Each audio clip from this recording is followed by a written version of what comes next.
मुंबई के मुलुंड और उच्च तकनीकी शिक्षा विभाग ने पुस्तकालय महाराष्ट्र राज्य और जिला पुस्तक अधिकारी कार्यालय द्वारा पुस्तक प्रदर्शनी का आयोजन किया गया।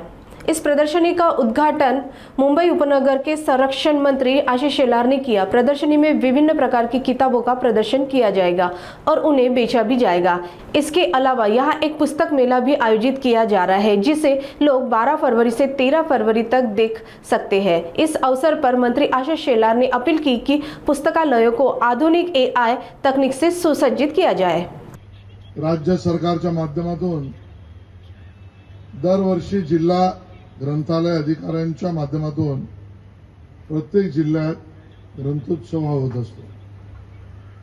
या कार्यक्रमाचा विशेष आहे की ग्रंथोत्सवाबरोबर ही आमची इमारत, ज्याची अवस्था दुरावस्थाच म्हणता येईल अशा स्वरूपाची कित्येक वर्षांपासून होती, आणि मग या दुरावस्थेमध्येच आमचा वाचक वर्ग, आमचे विद्यार्थी हे सगळे पर्याय न असल्यामुळे अपरिहार्यतेने याच वास्तूत आपल्या वाचनाची, अभ्यासाची भूक ही त्या ठिकाणी भागवण्याचा प्रयत्न करत होते।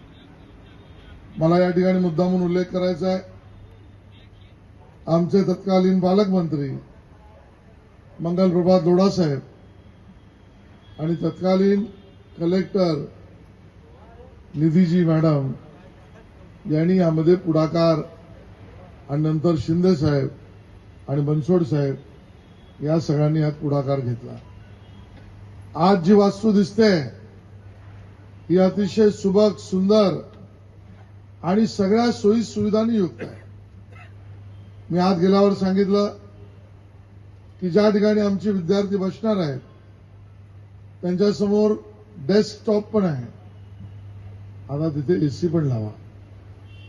या मुलांना जास्तीत जास्त त्यांच्या अभ्यासामध्ये आणि ज्ञान अर्जनामध्ये सोय सुविधा निर्माण करून देणं हे आपलं काम आहे। या ठिकाणी किऑस्कचं पण उद्घाटन झालं, ज्या किऑस्कमध्ये ऑनलाईन पुस्तकं आपल्याला या ठिकाणी मिळणार आहे।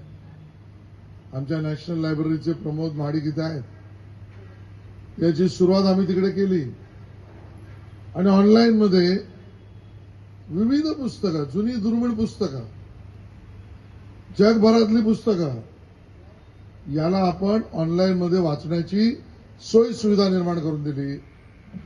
आणि बरोबरीने मी नॅशनल लायब्ररीचं अभिनंदन पण करीन की स्पर्धा परीक्षांमध्ये, आता इथे केवळ स्पर्धा परीक्षांचा निकाल आहे किंवा ऍडव्हर्टाइजमेंट आहे, पण स्पर्धा परीक्षांमध्ये शिंदेसाहेब लागणाऱ्या ज्या सगळं स्टडी मटेरियल आहे, जे विविध वेळी चेंज होत जातं, ते स्टडी मटेरियल, अभ्यासक्रम सुद्धा ऑनलाईन देण्याची सुविधा या आमच्या नॅशनल लायब्ररीने केली।